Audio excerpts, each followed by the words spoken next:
Hello students, तो welcome to next lecture of thermodynamics.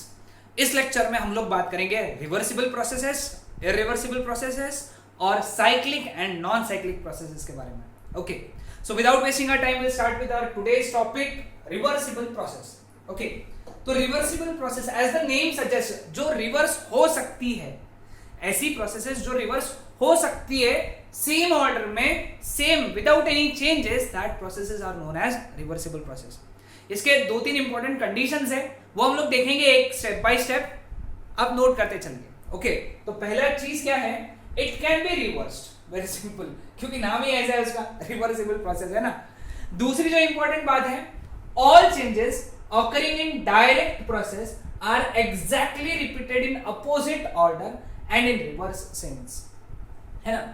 यानी जो भी चेंजेस हो रहे डायरेक्ट प्रोसेस में, डायरेक्ट यानी जो फॉरवर्ड प्रोसेस भी बोलते हैं कुछ बुक में, फॉरवर्ड प्रोसेस में जो चेंजेस हो रहे हैं उसके एग्जैक्टली अपोजिट डायरेक्शन में चेंजेस होते हैं रिवर्स प्रोसेस में। इसका मतलब क्या है, देखो, मतलब अगर A टू B जाने में अगर Q amount of heat release हुई, तो B टू A आने में Q amount of heat absorb होनी चाहिए। ओके, जितनी हीट रिलीज हुई उतनी हीट एब्जॉर्ब होनी चाहिए, वो इसका सेंस है, इस पॉइंट का सेंस है। ठीक है। तीसरा, no changes are left in any of the bodies taking part in process और इन सराउंडिंग। हाँ, ये भी एक इंपॉर्टेंट है कि बॉडी और सराउंडिंग इनमें कोई चेंजेस नहीं रहे, है ना। जैसे बॉडी का जो मास था पहले और बाद में, प्रोसेस होने के बाद में, प्रोसेस होने के पहले और प्रोसेस होने के बाद में मास वॉल्यूम सेम होना चाहिए, उसका वॉल्यूम या मास कम नहीं होना चाहिए। फॉर एग्जांपल, एक एग्जांपल बता रहा हूँ तीसरे पॉइंट में, यानी बॉडी में कोई चेंजेस नहीं होने चाहिए, सराउंडिंग का जो टेम्परेचर था वो पहले और एंड में सेम होना चाहिए, यानी सराउंडिंग में भी कोई चेंजेस नहीं, क्योंकि सराउंडिंग का अगर टेम्परेचर चेंज हो गया तो सराउंडिंग में चेंजेस हो गए। समझ आया इस चीज को? तो कि भाई यहाँ पे क्या बोला है कि बॉडी में और सराउंडिंग में during the process and after the process कोई changes, sorry after the process कोई चेंजेस नहीं होने चाहिए, जैसे पहले थी वैसे ही। ठीक है। अब वो कौन सी कंडीशंस हैं जिसमें प्रोसेस रिवर्सिबल होगी? ओके, इसके तीन कंडीशंस हैं। सबसे पहला कंडीशन क्या है कि कोई भी डिसिपेटिव फोर्सेस नहीं होने चाहिए। Dissipative forces, complete absence of dissipative forces. Okay, तो ये एग्जांपल्स है उसके, पहले मैं समझा देता हूं डिसिपेटिव का मतलब क्या होता है। ओके, डिसिपेटिव का मतलब कम होना, जो कम करा रहे। क्या कम करा रहे? एनर्जी कम करा रहे, है ना, एनर्जी कम करा रहे। ऐसी कोई फोर्सेस नहीं होनी चाहिए सिस्टम में, या सिस्टम के अंदर ऐसी कोई फोर्सेस नहीं होनी चाहिए।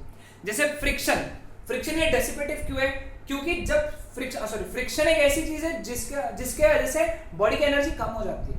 कोई बॉडी मूव कर रही है, फ्रिक्शन की वजह से उसकी एनर्जी कम होने वाली है, उसकी काइनेटिक एनर्जी कम होगी। So friction is one dissipative force. Viscosity तुमने पढ़ा है, विस्कोसिटी यानी क्या है? फ्लूइड फ्रिक्शन है। इलेक्ट्रिकल रेजिस्टेंस, इलेक्ट्रिकल रेजिस्टेंस में क्या होता है? हीट के फॉर्म में एनर्जी डेसिपेट हो जाती है। समझ रहे हो? जूल्स हीटिंग इफेक्ट क्लास 10 याद आ रहा है? H is equal to I square R T. इतनी हीट रेजिस्टेंस की वजह से बाहर चलेगी, मतलब डेसिपेट होगी ना, हीट बाहर चलेगी ना। हीट क्या है? एनर्जी, एनर्जी कम होगी। तो एनर्जी कम नहीं होना चाहिए, यानी absence of dissipative forces. System में कहीं पे भी डेसिपेटिव फोर्सेस नहीं होना चाहिए। Next, direct and reverse process must take place infinitely slowly. जो डायरेक्ट और रिवर्स, डायरेक्ट यानी अगेन ऐसे सेट, फॉरवर्ड और रिवर्स, ये प्रोसेस बहुत स्लो होने चाहिए। क्यों ऐसा? क्योंकि जब बहुत स्लो होंगे ना प्रोसेस, तो उसके चेंजेस ही नहीं पता चलेंगे। देखो फॉर एग्जांपल, मैं यहां खड़ा हूं, ओके, मैं इतना स्लो आगे बढ़ रहा हूं, एकदम स्लो, मैं यही खड़ा हूं। Okay, so the thing is कि मतलब देखो कितना स्लो चल रहा हूं कि चेंजेस ध्यान में आ रहे क्या? नहीं। जब चेंजेस हो ही नहीं रहे, मतलब कौन सी प्रोसेस है? Reversible process. क्योंकि रिवर्सिबल प्रोसेस में चेंजेस नहीं होते, डायरेक्ट और रिवर्स प्रोसेस में कोई चेंज नहीं होता ना बॉडी और सराउंडिंग में, है कि नहीं? तो ऐसा कब होगा? जब जो प्रोसेस है वो बहुत स्लो हो रही है। और कौन सी प्रोसेस स्लो होती है? कौन सी प्रोसेस स्लो होती है? चलो गिव मी आंसर। हाँ, चलो इसका चेक करता हूँ कितने लोग आंसर दे पाते हैं। कौन सी प्रोसेस स्लो होती है उसका आंसर बताना मुझे। मैंने इतने सारे प्रोसेसेस पढ़ाए थे ना, उसमें से एक प्रोसेस है। ठीक है। तीसरा, temperature of system must not differ appreciably from its surrounding. Temperature बहुत ज्यादा फर्क नहीं होना चाहिए सिस्टम का और सराउंडिंग के टेम्परेचर में, क्योंकि क्या होगा अगर सिस्टम और सराउंडिंग के टेम्परेचर में बहुत ज्यादा फर्क है तो हीट अंदर से बाहर या बाहर से अंदर आएगी, अंदर से बाहर, बाहर से अंदर, ऐसा फ्लो होगा हीट का। कब? जब टेम्परेचर का काफी डिफरेंस रहेगा। तो टेम्परेचर का डिफरेंस नहीं होना चाहिए। Clear with this? Now irreversible process, ये तो बड़ी सिंपल है ना कि भाई जो प्रोसेस रिवर्स नहीं हो सकती उसको हम लोग बोलेंगे इरिवर्सिबल प्रोसेस, है ना। हाँ, रिवर्सिबल प्रोसेस के examples, melting of ice, ice का मेल्ट होना, जितना आइस मेल्ट होकर पानी बनेगा उतना ही पानी जम के आइस बनाएगा। जम के मतलब जम के मतलब क्या बोलेंगे उसको, है ना, फ्रीज होके उतना ही आइस बनेगा, है कि नहीं। ये रिवर्सिबल प्रोसेस का एक एग्जांपल हो गया। ऐसे सुन और तुम सर्च करो कौन से एग्जांपल्स हो सकते हैं। चलो इरिवर्सिबल प्रोसेसेस के एग्जांपल्स देख लेते हैं हम लोग। All the natural processes are irreversible processes, मतलब कौन से? Conduction, convection, radiation, radioactive decay, ये सबके से इरिवर्सिबल प्रोसेसेस है। एग्जांपल है, याद रखना है। नेचुरल प्रोसेसेस में कंडक्शन, कन्वेक्शन, रेडिएशन तो पढ़े ही हो, रेडियोएक्टिव डीके भी पढ़ ही लोगे। Next, all practical processes like Joule-Thomson expansion, electrical heating of wire etc. are also irreversible। ये हम लोग पढ़े नहीं है लेकिन एक शॉर्ट में बताता तो कि हीट के फ्लो के वजह से कूलिंग होना या हीटिंग होना, करंट के वजह से, करंट के फ्लो के वजह से हीटिंग होना जूल हीटिंग इफेक्ट, लेकिन गैस के फ्लो होने की वजह से कूलिंग या हीटिंग होना उसको बोलते हैं जूल थॉमसन एक्सपेंशन। हमारे सिलेबस में नहीं है बट पता होना चाहिए, याद कर लो जूल थॉमसन एक्सपेंशन, ये तो सुना ही है, ये भी सुन ही लोगे आगे। इलेक्ट्रिकल हीटिंग ऑफ वायर, ये सब क्या है? Irreversible. Okay, clear? Okay, next cyclic process. Cyclic, cycle यानी जहां से शुरू होना वहीं पे खत्म होना, है ना। जहां से शुरू होना वहीं पे खत्म होना, जिस स्टेट से शुरू हुआ उसी स्टेट पे आके खत्म होना। अब स्टेट यानी मैं महाराष्ट्र, ऐसे महाराष्ट्र या मध्य प्रदेश वगैरह उसकी बात नहीं कर रहा हूं। स्टेट यानी क्या हमारे लिए? थर्मोडायनामिक्स में स्टेट क्या होते हैं? Pressure, volume, temperature. यानी कि प्रोसेस शुरू होने के पहले जो प्रेशर, वॉल्यूम, टेम्परेचर था, प्रोसेस कंप्लीट होने के बाद में भी वही प्रेशर, वॉल्यूम, टेम्परेचर अगर है तो that process is known as cyclic process. वो प्रोसेस जिसमें initial state is equal to final state, that process is known as cyclic process। cyclic process की खास बात होती है a series of changes which returns back to its initial state is known as cyclic process। अब सबसे important, इसकी final energy is equal to initial energy, final internal energy is equal to initial internal energy। यानी जब process शुरू हुई तो system की जो एनर्जी थी, तो जब प्रोसेस खत्म हुई सिस्टम की एनर्जी उतनी ही अगर है तो वो प्रोसेस जो हुई है वो कैसी हुई है? Cyclic process. ये है इनिशियल इंटरनल एनर्जी, ये है फाइनल इंटरनल एनर्जी, ये है इनिशियल इंटरनल एनर्जी। अगर सेम है तो चेंज कितना होगा? 0। तो this is most important aspect of cyclic process. कोई भी साइक्लिक प्रोसेस की सबसे इंपॉर्टेंट बात है कि उसमें चेंज इन इंटरनल एनर्जी 0 होता है। अब मुझे एक बात बताओ, चेंज इन इंटरनल एनर्जी का फॉर्मूला तो सभी को पता ही है, म्यू CV डेल्टा टी। अब ये तो 0 नहीं हो सकता, ये भी 0 नहीं हो सकता, तो इसका मतलब अगर ये 0 है इसका मतलब ये 0 रहा होगा, तो delta T is equal to 0। ये भी खास बात है साइक्लिक प्रोसेस की।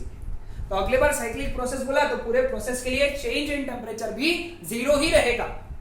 Okay, first law of thermodynamics क्या बन गया? फर्स्ट लॉ ऑफ थर्मोडायनामिक्स क्या होता है? Q is equal to delta U plus W। तो बताओ फिर यहां से डेल्टा U 0 है तो Q is equal to W। This is first law of thermodynamics for cyclic process. अब इसका जो पीवी ग्राफ होता है ये क्लोज्ड कर्व होता है और इसका जो एरिया रहेगा वो रहेगा वर्क डन। याद रखना, ये सबसे इंपॉर्टेंट पॉइंट है। मतलब समझो,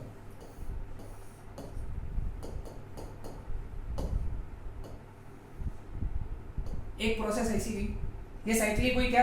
नहीं, ये इसका इनिशियल स्टेट है, ये इसका फाइनल स्टेट है, फिर वो ऐसी गई होगी, अभी भी उसका इनिशियल स्टेट फाइनल स्टेट है क्या, सेम है क्या, नहीं, ठीक है, उसको ऐसा कर देते हैं।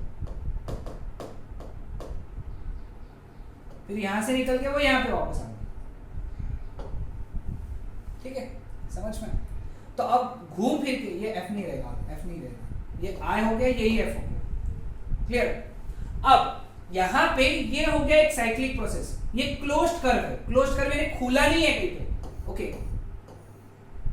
इसको क्लोज्ड कर्व बोल सकते क्या, नहीं, क्योंकि ये खुला हुआ है, ये पॉइंट्स और ये पॉइंट्स पे खुला हुआ है, ठीक है। तो ये क्लोज्ड कर्व है, और क्लोज्ड कर्व का जो एरिया होता है, area enclosed by the graph, that is equal to work done.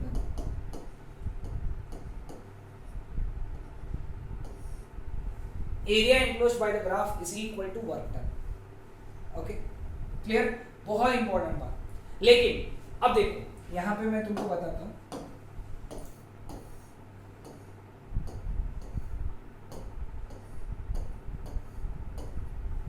ठीक है, ये साइक्लिक प्रोसेस है,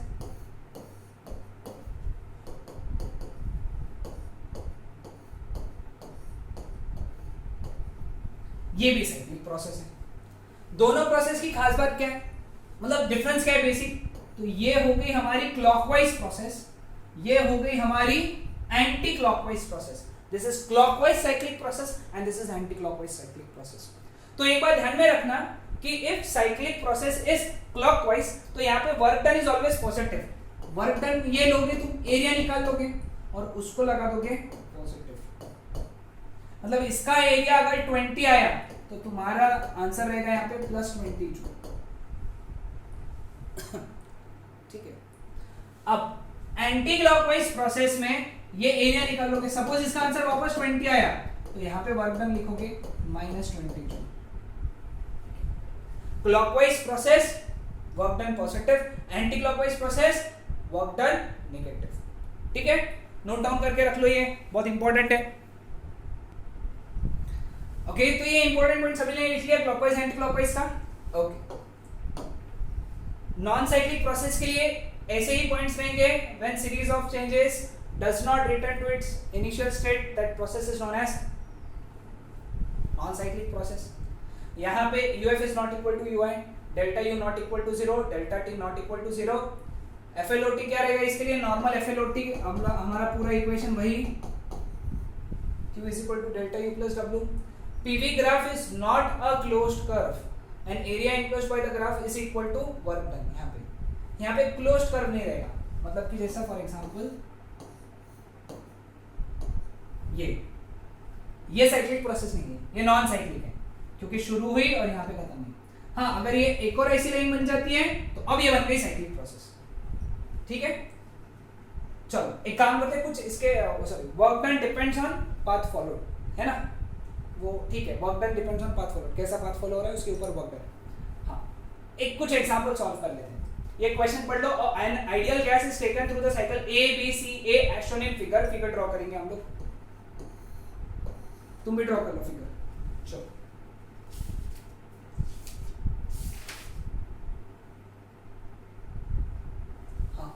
ये P है यहाँ पे न्यूटन पर मीटर स्क्वायर में प्रेशर, वॉल्यूम मीटर क्यूब में,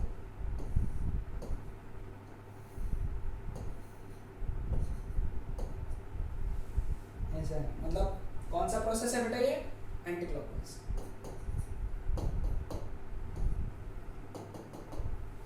ये वैल्यू लिख लो 10, ये 1, if the net heat supplied to the gas is 5 joule, then work done by the gas during the process C to A is C to A, ठीक है। अब total work done जो रहेगा वो रहेगा work done during C to A, work done during, चलिए काम करते हैं, A to B, B to C, C to A। But B to C ये कांस्टेंट वॉल्यूम वाली प्रोसेस है, देखो है ना, यहाँ पे वॉल्यूम कांस्टेंट है, मतलब जब वॉल्यूम कांस्टेंट होता है तब वर्क डन 0 होता है, तो work done is equal to work done from A to B plus work done from C to B, clear? अब अपने को टोटल वर्क डन निकालना है, टोटल वर्क डन। ओके, कैसे निकालेंगे? यहाँ पे अब देखो, यहाँ पे साइक्लिक प्रोसेस बोला है ना? साइक्लिक प्रोसेस में इंटरनल एनर्जी का जो चेंज है वो तो जीरो रहेगा, इंटरनल एनर्जी का जो चेंज है वो जीरो रहेगा। ए टू बी में वर्क डन हमको पता है, work done from A to B that is equal to, A to B में वर्क डन करेगा पी डेल्टा वी। प्रेशर कितना है बेटा? 10 डेल्टा वी फाइनल, यहां का प्रेशर, ये फाइनल प्रेशर है, सॉरी फाइनल वॉल्यूम है, और ये इनिशियल वॉल्यूम है। Vf minus V I 2 minus 1, तो work done from A to B is 10 joule. अब A to B का वर्क डन आ गया, C2A का निकालना है, सिर्फ W निकालना है, ठीक है? अब हमको मालूम है हमने 5 जूल की हीट सप्लाई करी, तो मतलब Q is equal two plus 5 joule. पूरी प्रोसेस साइक्लिक है तो डेल्टा U 0 है। फर्स्ट लॉ ऑफ थर्मोडायनेमिक्स क्या बोलता है साइक्लिक के लिए? Q is equal to W, तो therefore W is equal to, Q का वैल्यू कितना? 5 जूल। अब ये वाला वैल्यू यहां डालेंगे तो 5 इज इक्वल टू WAB यानी 10 प्लस WCA, तो WCA कितना हो गया? 5 माइनस 10 व्हिच इज माइनस 5।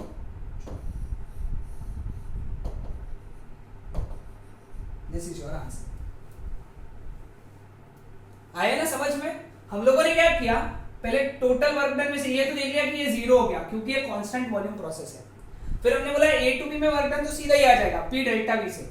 हाँ देखना यहाँ पे ये पी था और ये बी था, अगर ये चेंज हो गए तो फिर ये कांस्टेंट प्रेशर, ये कांस्टेंट वॉल्यूम प्रोसेस हो जाती है। यहाँ वर्क डन जीरो, फिर यहाँ निकालना पड़ता है, ठीक है?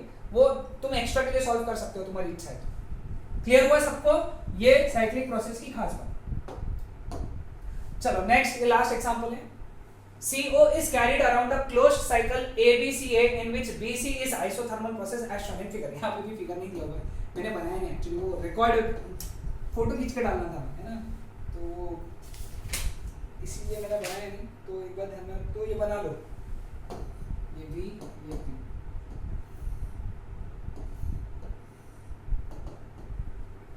ऐसा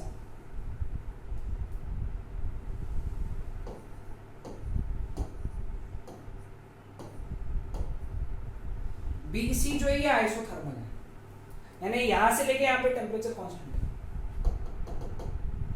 okay, the gas absorbs 7000 joule of heat as it temperature increases from 300 kelvin to 1000 kelvin from A to B, यानी B पे टेम्परेचर 1000 केल्विन है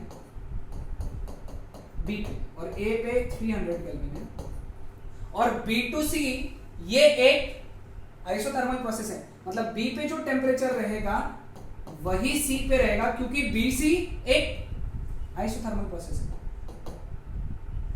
that is 1000 kelvin, sorry 1000 kelvin. हाँ, गैस ने एब्सॉर्ब किया उतना हीट A टू B में, in going from A to B, the quantity of heat rejected by the gas during the process CA, C to A में उसने कितना heat reject किया ये निकालना है।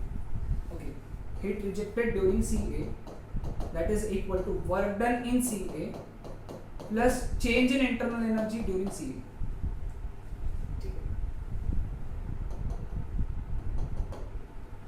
C to A में जो वर्क डन रहेगा। अब work done during C to A, work done during C to A, that is mu C mu R delta T, mu R delta T। ठीक है, हमारे पास mu नहीं है, डेल्टा T है, हमको मालूम है, हम लोग इसको लिख सकते हैं mu R C to A, final temperature A का माइनस इनिशियल टेम्परेचर C का। A का टेम्परेचर है हमारे पास में, C का भी है, R तो कांस्टेंट है हमको पता है, म्यू नहीं है हमारे पास में, ठीक है? अब साइक्लिक प्रोसेस है तो change in internal energy zero होना चाहिए, मतलब change in internal energy during AB plus change in internal energy during BC plus change in internal energy during CA, ये जीरो होना चाहिए। उसमें भी ये वाला जो वैल्यू है ये 0 है, इसका कारण BC ये आइसोथर्मल प्रोसेस है, और आइसोथर्मल प्रोसेस के लिए चेंज इन इंटरनल एनर्जी वैसे भी 0 होता है, हमने पढ़ा है आइसोथर्मल, ठीक है। तो फिर यहाँ पे therefore change in internal energy during AB plus change in internal energy during CA that should be equal to 0। अब AB में चेंज इन इंटरनल एनर्जी निकालना पड़ेगा अपने को, है ना। चलो यहां तक लिख लो सब लोग। तो यहां से change in internal energy during CA that is equal to minus change in internal energy during AB। अब AB ये प्रोसेस देखो कांस्टेंट वॉल्यूम का प्रोसेस है, AB इज आइसोकोरिक, और आइसोकोरिक प्रोसेस में जो Q होता है वही चेंज इन इंटरनल एनर्जी होता है, फर्स्ट लॉ ऑफ थर्मोडायनेमिक्स, क्योंकि वर्क डन 0 होता है ना।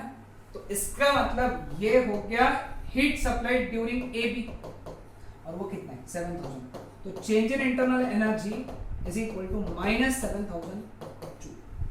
अब हमारे पास में ये टर्म आ गया, ठीक है, हमको ये निकालना है, ये बाकी है, ये इसीलिए रुका है क्योंकि हमारे पास में म्यू नहीं है, नंबर ऑफ मोल्स। तो उसके लिए हम लोग क्या करेंगे,